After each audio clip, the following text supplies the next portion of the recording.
لا إله إلا الله لا إله إلا الله لا إله إلا الله. الزاني لا ينكح إلا زانية أو مشركة والزانية لا ينكحها إلا زان أو مشرك وحرم ذلك على المؤمنين.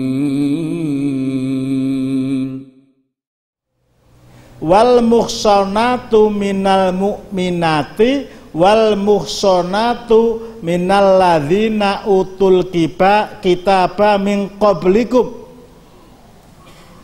Dihalalkan bagi kalian orang-orang Islam menikahi wanita-wanita yang baik, al-muhsanah, wanita-wanita yang menjaga diri dia sesuai dengan syariat Islam dari kaum wanita muslimat.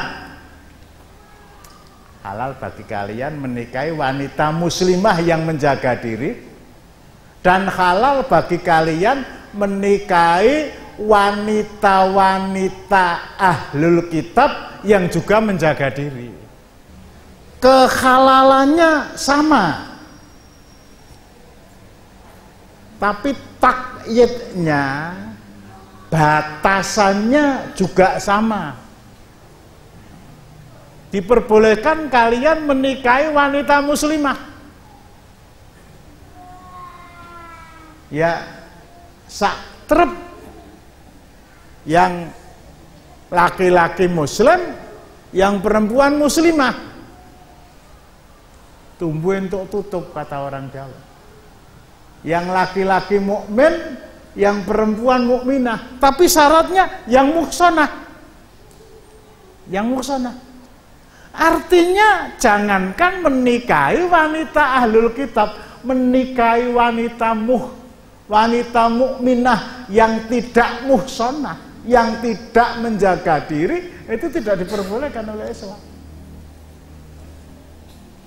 Kita buka surat An-Nur ayat 1 sudah kita kaji secara tidak langsung, yang kedua juga sudah kita kaji. Ayat yang ketiga, Az-zani la yankihu illa zaniatan au musyrikah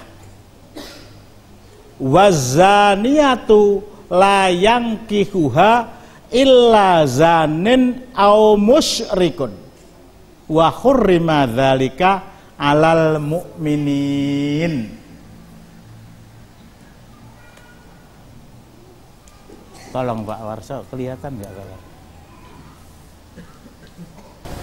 laki-laki yang berzina tidak mengawini melainkan perempuan yang berzina atau perempuan yang musyrik dan perempuan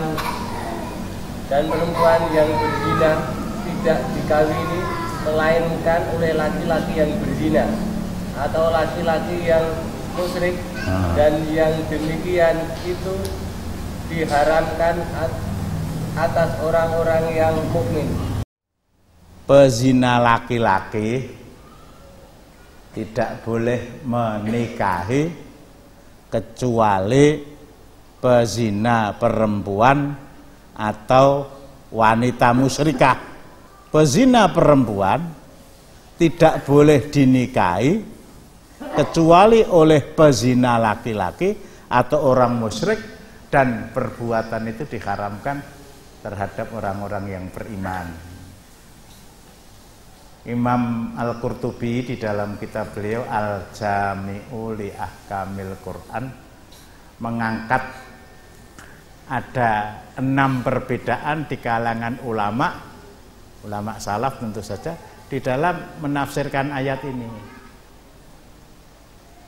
Di antaranya itu kisah para muhajirin dari Makkah ke Madinah saya sering angkat orang hijrah itu bahasa orang Jawa jan tokji biji tenang. Yang dia bawa sebatas pakaian yang dia kenakan. Ya bisa 2, bisa 3. Tapi maksud saya tidak ada kesempatan bagi mereka. Rasulullah dawuh hijrah, kose omahku tak kontrak nisik.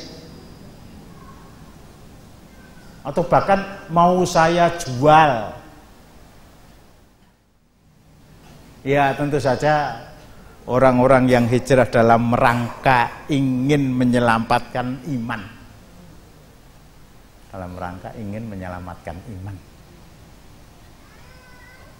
Lil fuqara'il muhajirin alladzina ukhriju min diyarihim wa amwalihim yabtaghuna fadlam minallahi wa ridwana wa yansurunallaha wa rasulahu ulaika humus shadiqun. Surat Al-Hasyr surat 59 ayat 8. Terusir dari kampung halaman mereka sampai meninggalkan harta benda mereka semata-mata karena ingin mencari ridha Allah dan membela Allah dan Rasulnya. Ya, mereka bekerja dengan segala kemampuan yang mereka miliki. Tapi ya diterangkan di sana pas-pasan saja. Sementara ada keinginan pada diri mereka untuk bisa hidup sebagai orang yang berada di tengah masyarakat secara lumrah. Bojo ditinggal, anak ditinggal. Madinah itu terus ya ringkasnya ingin berumah tangga lah ya, ingin punya istri, ingin punya anak, ingin punya rumah. Tapi penghasilan mereka ya pas-pasan itu tadi. Nggak ada mereka yang kelaparan, nggak ada. Tapi kalau apa yang mereka peroleh di kota Madinah sebagai kota yang baru tadi bisa mereka harapkan untuk menghidupi istri yang mereka harapkan mendampingi kehidupan mereka di tempat hijrah, itu masih sulit. Dari sana kota Madinah sebelum Rasulullah hijrah itu menjadi tempat sebagai tempat persinggahan musafir. Rihlatas syita'i wassaif. Ada di antara mereka yang melewati pesisir Laut Merah, ada di antara mereka yang juga lewat kota Madinah. Sebelum Rasulullah hijrah ke Madinah. Di kota Madinah itu sisa-sisa kehidupan jahiliyah belum secara frontal bisa dirubah oleh Rasulullah Sallallahu Alaihi Wasallam dalam waktu sekejap. Di antara nilai-nilai jahiliyah itu banyak wanita-wanita yang pekerjaan mereka menyediakan diri mereka untuk dijadikan tempat ampiran bagi musafir yang ingin menginap di rumah mereka. Akan diterangkan ada rumah-rumah tertentu yang di depan pintu itu diberi tanda, yang tanda ini memberikan isyarat kepada musafir yang lewat, tempat ini siap melayani Anda. Akar muni all in ya piye ya.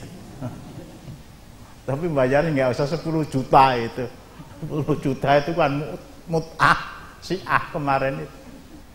Mereka nginap di sana 2-3 hari, mungkin sepekan. Pendatnya sudah selesai, meneruskan perjalanan. Loh kok ngono? Iya, Islam belum masuk kok. Tapi beberapa waktu kemudian keadaan seperti itu betul-betul bersih. Betul-betul bersih. Setelah Rasulullah tinggal di Madinah.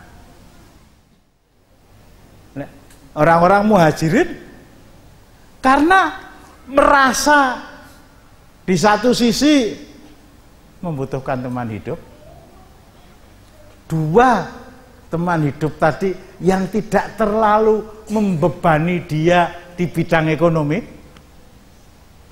Yang ketiga, Islam memang tidak melarang menikahi, ya tadilah ya, WTS yang menerima kedatangan tamu dari luar kota ketika mereka nginap di rumah wanita-wanita tadi dalam rangka meneruskan perjalanan ke selatan atau ke utara. Diteoke. Sementara mereka ingin nikah. Ada di antara mereka yang berniat, wanita-wanita tadi biarlah saya nikahi. Nanti setelah nikah saya akan bina dia dari akidahnya, dari syariahnya. Insya Allah menjadi wanita yang baik. Uang yang mereka miliki dari tamu-tamu yang datang bisa dijadikan modal untuk hidup bersama-sama dalam suasana tinggal di kota Madinah sebagai kota atau Madinatul Rasul di mana syariat Islam ditegakkan. Ketika angen-angen itu disampaikan kepada Rasulullah, ayat ini diturunkan. Azani la yankihu illa zaniatan au musyrikah.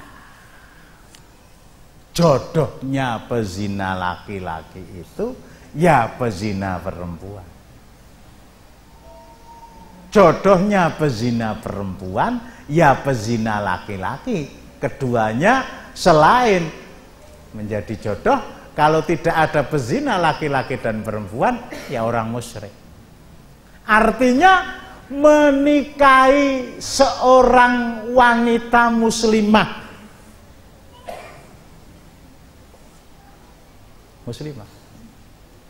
yang mempunyai profesi sebagai WTS.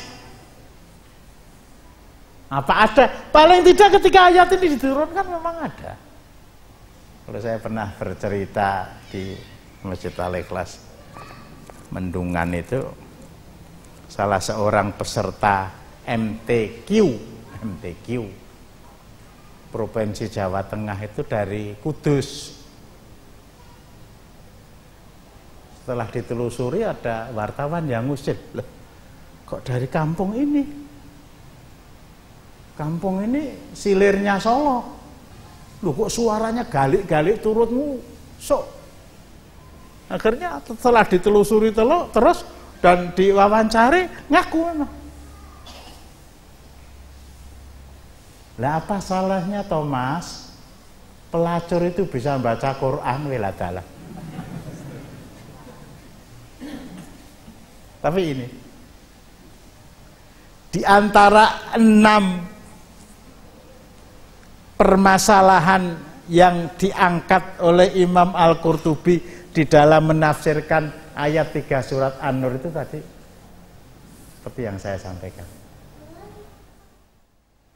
Nah, sekarang bagaimana menikahi wanita ahlul kitab?